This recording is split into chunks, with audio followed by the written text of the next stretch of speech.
Assalamualaikum warahmatullahi wabarakatuh. Alhamdulillah wassalatu wassalamu ala rasulillah nabina Muhammadin sallallahu alaihi wasallam wa ala alihi wa sahbihi wa mawala. Wa qala Allah ta'ala fil Qur'anil Karim, ya ayyuhalladzina amanu taqullaha wal takum nafsum ma qaddamat lighad wa taqullaha innallaha khabirum bima ta'malun. Amma ba'du. Kemat tadi para seluruh YouTube, ketemu lagi dengan saya Bung Janarto.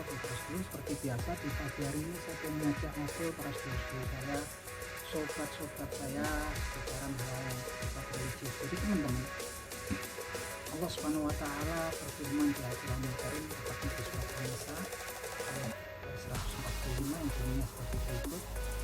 Bismillahirrahmanirrahim. Innal munafiqina fi darkil asfali minan nar walang tajidalahum nasir. Artinya seperti berikut. Innal munafiqina fi darkil asfali minan nar. Jadi orang munafik itu posisinya nanti di kiamat, hari kiamat nanti, setelah hari kiamat adalah di asfali minan nar, dia ada di keraknya neraka, di intinya neraka. Walang tajidalahu nasir. Jadi, dan mereka tidak menemukan penolong kan dari siksa tersebut. Jadi nggak cuma di kerak neraka, tapi masih disambung lagi dengan kalimat ya, walang tajidalahu nasir, lahum nasir. Dan untuk mereka nggak ada penolong. Nah, artinya ini memang betul-betul orang munafik di sini ya. Ini ketika seseorang menjadi seorang munafik itu murkanya Allah Subhanahu wa Ta'ala sangat besar sekali ya terhadap orang-orang yang disebut orang-orang munafik. Bayangkan inti ataupun kerak neraka itu ternyata nggak ditempatin oleh Azazil atau iblis, nggak ditempatin oleh para syaitan, nggak ditempatin oleh orang-orang yang kafir atau orang-orang yang kufar gitu kan. Justru yang menempati adalah orang munafik. Orang munafik ini sejatinya yang paling tragis, yang paling menyedihkan adalah sejatinya dia itu sebetulnya adalah orang Islam gitu kan. Penampakannya dia adalah orang Islam, seorang muslim, tapi jauh dari dalam sanubarinya dia tidak beriman kepada Allah Subhanahu wa Ta'ala. Jauh di dalam sanubarinya dia membenci agama Islam. Dan di hadis Nabi Muhammad SAW pun Nabi Muhammad menyatakan kekhawatiran terhadap umat yang sepeninggal beliau atas kemunculannya orang-orang munafik. Dalam hadis yang diriwayatkan oleh Imam At-Tabrani rahimahullah, Nabi Muhammad SAW bersabda sebagai berikut. Bismillahirrahmanirrahim. Innal akhofa ma'akhofu alaikum ba'di kullu munafikin alimul hasan. Yang artinya sebagai berikut. Sesungguhnya apa yang aku khawatirkan terhadap kalian sepeninggalku, kullu munafikin alimul hasan, yaitu akan munculnya orang-orang munafik yang pandai berbicara, teman-teman. Nah, ini memang jauh-jauh hari ya, 14,5 abad yang silam, 1450 tahun yang lalu, Nabi Muhammad sudah menyatakan kekhawatirannya akan kemunculan orang-orang munafik terhadap umat peninggal beliau. Jadi tampak sekali ya, memang di zamannya Nabi Muhammad SAW sendiri kemunculan orang munafik itu sudah mulai tampak ya, yaitu ketika Nabi Muhammad SAW berada di kota Madinah. Di sana ada salah seorang gembong orang munafik, yaitu yang namanya Abdullah bin Ubay bin Salul. Yang mana memang perilakunya orang munafik ini adalah memecah belah, mengadu domba orang Islam. Seperti yang terjadi ketika orang kafir Quraisy tidak menyerbu Madinah ya, tempat Nabi Muhammad. Kaum muslimin Madinah waktu itu di bawah pimpinan Nabi Muhammad SAW memiliki pasukan yang mereka kemudian akan mencegat ya, menghadang orang-orang kafir Quraisy dari Mekah. Waktu itu mereka berjumlah 1.000 orang, tapi kemudian karena hasutan tokoh munafik si Abdullah bin Ubay bin Salul nih ya, Abdullah bin Ubay bin Salul ini, kemudian pasukan yang waktu itu 1.000 orang itu kan dihasut oleh Abdullah bin Ubay bin Salul, sehingga sebagian kemudian memutuskan untuk mundur ya, terpengaruh oleh si Abdullah bin Ubay bin Salul ini. Waktu itu ada sekitar 300 orang yang kemudian dari pasukan muslimin yang terpengaruh kemudian memutuskan untuk mundur ya, sehingga waktu itu sangat kritis sekali karena waktu itu jumlah kafir Quraisy dari Mekah jumlahnya 3.000 orang, yang kurang lebih 3.000 orang yang menyerbu Madinah. Dan waktu itu Nabi Muhammad SAW pasukannya berkurang yang cuma 1.000, sehingga yang tersisa waktu itu tinggal 700 orang. Dan peristiwa itu terjadi di tahun ketiga Hijriah ya, tahun ketiga hijrahnya Nabi Muhammad SAW ke Madinah, sekitar tahun 625 Masehi, yang mana di perang Bukit Uhud ini kaum muslimin mengalami kekalahan ya, mengalami kekalahan, dan ini merupakan salah satu ujian daripada Allah Subhanahu wa taala kepada Nabi Muhammad SAW beserta para pengikutnya, di mana waktu itu sampai kemudian Nabi Muhammad SAW sempat terkena tombak ya, ke lembing ya, batu helm besinya oleh seorang kafir Quraisy yaitu Abu Quna'ah, yang waktu itu sampai penyok ke dalam dan kemudian melukai Nabi Muhammad, gigi geraham patah, bibir bawahnya terluka, dan kemudian jidatnya itu sampai merobek ya, kemudian mencucurkan darah. Itu kekalahan, salah satu peristiwa terjadi kekalahan perang antara kafir Quraisy dengan orang muslimin waktu itu di perang Bukit Uhud. Nah, ini salah satu akar masalahnya juga adalah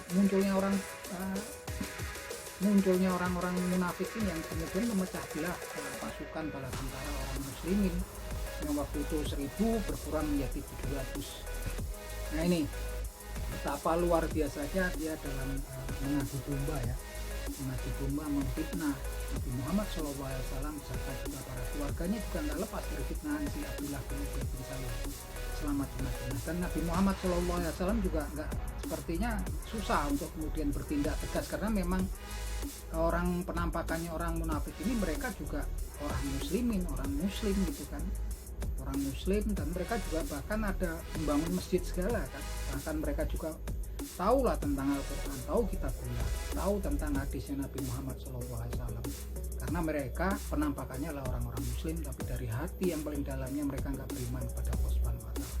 Dari hati yang paling dalamnya mereka nggak suka pada agama Islam.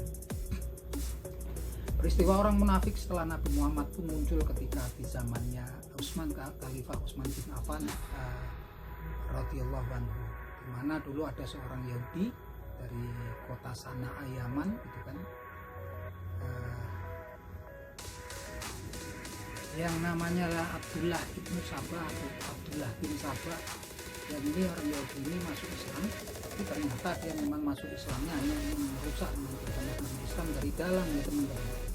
Dia menghasut orang-orang Kufah di Irak ya, dan kemudian mereka nggak puas, seakan-akan nggak puas terhadap pemerintahan Utsman bin Affan radhiyallahu anhu, sehingga waktu itu hasutannya juga kemakan sama orang-orang Kufah di Irak, kemudian berdemo, kemudian mengepung rumahnya Ali bin Abi Thalib yang jumlahnya besar waktu itu di Madinah, sehingga waktu itu juga terjadi pembunuhannya Khalifah Utsman bin Affan radhiyallahu anhu, dan juga istrinya beliau juga terbunuh karena ketika mereka beramai-ramai yang hendak menebas kepala Khalifah Utsman bin Affan radhiyallahu anhu, istrinya menahan dengan tangannya dan nauzubillah min zalik, tangannya sampai terputus ya, jari-jarinya diberitakan.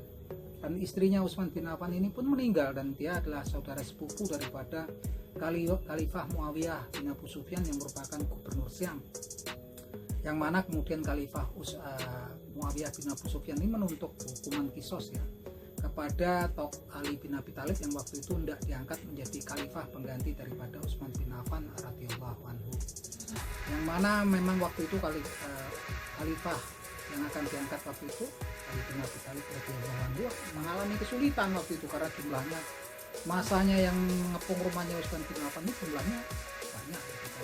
Waktu itu sebenarnya minta waktu, tapi lagi-lagi terjadi kemudian perselisihan sehingga terjadi namanya perang Siffin. Perang Siffin ini antara perang pengikutnya Ali bin Abi Thalib radhiyallahu anhu dengan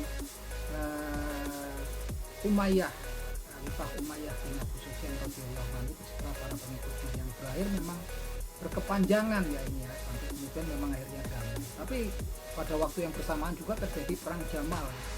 Perang Jamal ini ya karena ketika Sayyidah Aisyah radhiyallahu anha waktu itu sedang di Mekah, ketika beliau mendengar bahwasanya kematian Ali bin Abi Thalib, kematian daripada Utsman bin Affan radhiyallahu anhu, beliau pulang ya, tidak menemui Khalifah Ali bin Abi Thalib radhiyallahu anhu. Tapi karena lagi-lagi banyak yang terhasut di sini dalam ini kan, mereka mengira bahwasanya ibunda Aisyah radhiyallahu anha beserta pengikutnya waktu itu hendak menyerang Ali bin Abi Thalib radhiyallahu anhu, sehingga terjadi peperangan yang terjadinya menjelang malam ya. Itu adalah perang Jamal, karena memang pada saat itu peperangannya menggunakan unta. Dan alhamdulillah ya, dengan perlindungannya Allah Subhanahu wa taala, Sayyidah Aisyah radhiyallahu anha selamat dalam peperangan ini. Nah, ini semua ulah-ulahnya orang-orang munafik. Jadi hati-hati teman-teman, ini memang betul-betul merusak sekali. Di zamannya Nabi Muhammad SAW itu mereka sudah betul-betul merusak internal Islam dari dalam dengan Nabi Muhammad. Setelah itu di zamannya Khalifah, setelah Nabi Muhammad SAW, di zamannya Utsman bin Affan memuncaknya kemunculan orang-orang munafik ini. Nah, ini memang kemudian sampai dengan peristiwa terbunuhnya Khalifah Utsman bin Affan radhiyallahu anhu ini adalah perbuatan orang-orang munafik yang menghasut orang-orang muslim pada saat itu. Ini mengerikan sekali teman-teman. Nah, kalau kita balik lagi ke kondisi di negara kita saat ini, kalau di media sosial itu muncul ya saat ini bermunculan tokoh-tokoh baru yang dulunya atlet olahraga gitu, yang dulunya mungkin orang yang memang nggak menekuni di bidang hal-hal yang bersifat religius atau keagamaan, sekarang semuanya nimbrung semua gitu kan, semuanya nimbrung, kumpul semua konten kreator gitu kan, influencer muncul semua dan memberikan membuat konten yang biasanya berkaitan dengan hal-hal yang berkaitan dengan religius ataupun agama. Nah, kita nggak ngerti, yang jelas kemudian saat ini kita betapa kita prihatin di negeri kita, utamanya di dunia media sosial ya, terjadi perselisihan, konflik antara internal umat Islam gitu kan, yang luar biasa ini ya, kan? Berbagai macam golongan ya, sering sekali mungkin teman-teman sampai kenyang lah gitu kan lihat pertikaian, perselisihan yang di media sosial antara tokoh-tokoh yang kita sebut sebetulnya sebagai ulama ya, yang seharusnya menjadi panutan untuk kita, menjadi suri tauladan kita. Justru sekarang mereka bertikai gitu kan, mereka berselisih, konflik, walaupun sekedar lewat media sosial. Tapi yang jelas media sosial ini kan yang nonton juga umat muslim gitu kan, yang nonton adalah nggak cuman kita yang sudah tua, adik-adik kita, anak-anak yang masih kecil pun nonton. Dan ini sepertinya membuat dikotomi, membuat polarisasi di kalangan umat muslim sendiri, yang memang kemudian terpisah-pisah menjadi golongan-golongan tertentu gitu kan.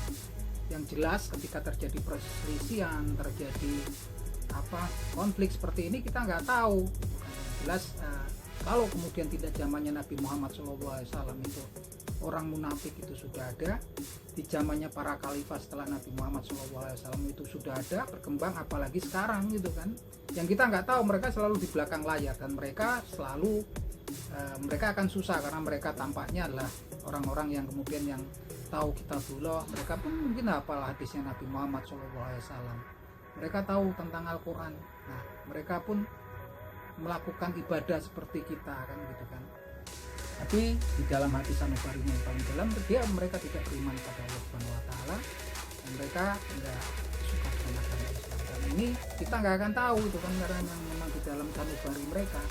Tapi yang jelas memang saat ini juga banyak orang-orang yang kita nggak tahu, dulunya nggak ada sejarahnya, ngobrol-ngobrol masalah agama bermunculan. Dan yang bahaya mereka ini adalah orang-orang yang dibilangin tadi, yang disabdakan oleh Nabi Muhammad SAW, alimul lisan, orang-orang yang pandai berbicara. Ini yang sangat dikhawatirkan oleh Nabi Muhammad SAW, kemunculan orang-orang munafik yang pandai berbicara. Nah, ini teman-teman, kalau saya bikin video ini sekedar mengingatkan buat teman-teman agar kita jangan terhanyut atas kemunculannya perselisihan, atas banyaknya konflik antar internal umat Islam. Kita kalau bisa di media sosial ini cari aman, kita belajar daripada ustadz-ustadz yang adem lah, yang nggak pernah menyerang orang kelompok-kelompok lain, yang memang di situ cuma mengajarkan tauhid, ilmu agama, mengajarkan tentang Al-Quranul Karim, mengajarkan tentang hadisnya Nabi Muhammad SAW. Kalau yang kemudian membawa kita ke arah konflik, membawa kita ke arah pertikaian tuh sebenarnya kita hindari ya, takutnya nanti kita nggak tahu kita terpengaruh teman-teman. Dan ingat lagi-lagi dibilang di situ innal munafiqina fi darkil asfali minan nar. Kalau kita kemudian termasuk menjadi orang-orang yang munafik, tentunya sangat rugi sekali ya. Bahkan setan pun nggak diintinya neraka, ternyata iblis pun nggak diintinya neraka, orang-orang kafir pun nggak diintinya neraka. Justru orang-orang munafik memang mereka penempatannya orang Islam, mereka juga beribadah seperti orang Islam, tapi hati kecilnya memang nggak beriman kepada Allah Subhanahu wa Ta'ala, hati kecilnya nggak suka kepada agama Islam. Oke, gitu teman-teman, obrolan kita di pagi hari ini. Akhir kata, wabillahi taufiq wal hidayah. Wassalamualaikum warahmatullahi wabarakatuh.